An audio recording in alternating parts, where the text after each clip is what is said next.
এবং কোনো ধরনের অবৈধ দখলদারি আমরা সহ্য করব না। আমাদের অফিস খোলা আছে, আমাদের সামনে একটি অফিস আছে, আমাদের নগর ভবন আছে, সেখানে তারা আসবেন, তাদের প্রতিনিধি আসবেন, অনেক লোক আসার দরকার নাই। তারপরে আমরা একটি অ্যামিকেবল সলিউশনের মধ্যে আমরা যাব। আমাদের 1 ঘন্টা সময় না দিলে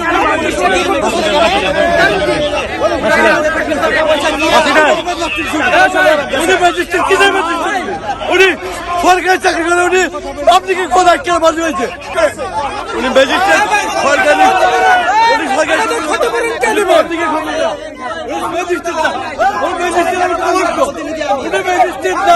আমরা এখন এখানে যতগুলো পেয়েছি সামনে সবগুলোই আমরা দেখেছি।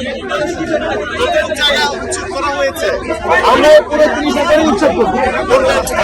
প্রথম হচ্ছে আমরা এই যে গদিগুলো দেখেছি, এটা হচ্ছে তার ব্যবসায়িক টাকা কালেকশনের কাউন্টার। এটা আমরা বন্ধ করেছি প্রতিটি ঘরে, যেন তারা আমাদের সাথে যোগাযোগ করে। আমরা আসলাম আর কথা বলে চলে গেলাম, তখন আপনারাই বলবেন যে আমরা নেগোসিয়েট করে ফেলেছি। সুতরাং স্বাভাবিকভাবেই আমরা কোনো ধরনের অবৈধ ব্যবসা এবং কোনো ধরনের অবৈধ দখলদারি আমরা সহ্য করবো না।